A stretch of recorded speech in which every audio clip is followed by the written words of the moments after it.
সালে ক্ষমতায় আসার পর থেকে ভারতের ক্ষমতাসীন বিজেপির অগ্রযাত্রা খুব কম ক্ষেত্রে বাধার মুখে পড়েছে। তবে এই ক্ষেত্রে পশ্চিমবঙ্গ ছিল ব্যতিক্রম। ভারতের চতুর্থ সর্বাধিক জনবহুল এই রাজ্যের প্রায় 10,50,00,000 মানুষের মধ্যে 25% বেশি মুসলিম। গত 15 বছর ধরে এখানকার ভোটাররা হিন্দুত্ববাদী বিজেপিকে প্রত্যাখ্যান করে মধ্যপন্থী তৃণমূল কংগ্রেসকে সমর্থন দিয়ে আসছিলেন। তৃণমূল নেত্রী মমতা ব্যানার্জি মুসলিম ও হিন্দু উভয় সম্প্রদায়ের কাছে গ্রহণযোগ্য হওয়ার চেষ্টা করেছিলেন। তবে এবারের নির্বাচনে বিজেপির নিরঙ্কুশ জয়ের পর পরিস্থিতি বদলে গেছে। এরই মধ্যে রাজ্যটিতে মুখ্যমন্ত্রী হিসেবে শপথ গ্রহণ করেন হিন্দুত্ববাদী বিজেপি নেতা শুভেন্দু অধিকারী। 2026 সালের বিধানসভা নির্বাচনের প্রচারণা শুরুর অনেক আগে থেকেই বাংলাদেশিদের বিরুদ্ধে বিষাদগার করে আসছেন শুভেন্দু। 2024 সালের আগে থেকেই শুভেন্দু বাংলাদেশ বিরোধী মন্তব্য করলেও পরিস্থিতি আরও জটিল হয় অভ্যুত্থানের পর। বাংলাদেশের রাজনৈতিক ও বিচ্ছিন্ন কিছু ঘটনাকে কেন্দ্র করে বিজেপি ফায়দা লুটতে সাম্প্রদায়িক প্রচারণা চালাতে থাকে। এক পর্যায়ে পশ্চিমবঙ্গে বাংলাদেশি পর্যটকদের নিষিদ্ধ পর্যন্ত করা হয়। এমনকি বাংলাদেশিদের চিকিৎসা সেবা দেওয়াও বন্ধ করে দেওয়া হয় পশ্চিমবঙ্গের হাসপাতালগুলোতে। এক্ষেত্রে সবচেয়ে বড় ভূমিকা রাখে শুভেন্দুর নেতৃত্বাধীন বিজেপি। বাংলাদেশের সংখ্যালঘু নির্যাতনের অভিযোগ এবং চিন্ময় কৃষ্ণ দাসের মুক্তির দাবিকে সামনে রেখে শুভেন্দু প্রথম বড় ধরনের করা বার্তা দেন 2024 সালের 2 ডিসেম্বর। পেট্রাপোল সীমান্তে এক সমাবেশে তিনি বলেন, বাংলাদেশে হিন্দুদের উপর নির্যাতন বন্ধ না হলে এবং চিন্ময় কৃষ্ণ দাস মুক্তি না পেলে সীমান্ত বাণিজ্য বন্ধ করে দেওয়ার পদক্ষেপ নেওয়া হতে পারে।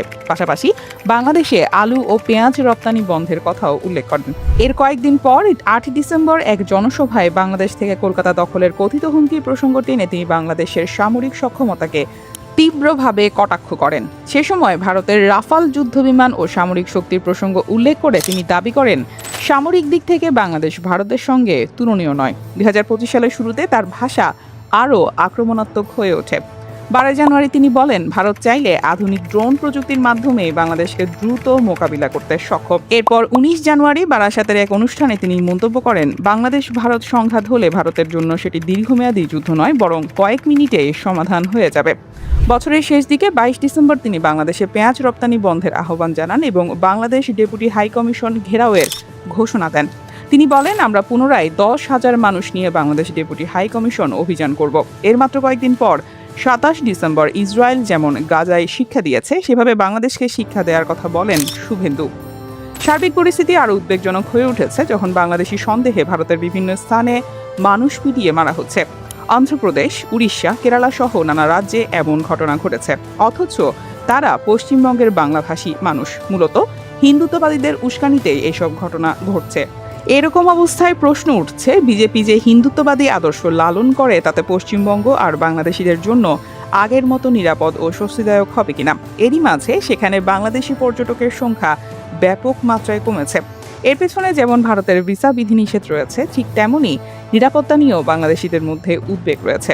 পরিসংখ্যান বলছে 2025 সালে ভারত সফর করেছেন মাত্র 4,70,000 বাংলাদেশি পর্যটক, অথচ 2024 সালে এই সংখ্যা ছিল 17,50,000। 2023 সালে ছিল 21,20,000। 2017 থেকে 2023 সাল পর্যন্ত ভারতের মোট বিদেশি পর্যটকের প্রায় 20 থেকে 23% ছিল বাংলাদেশি।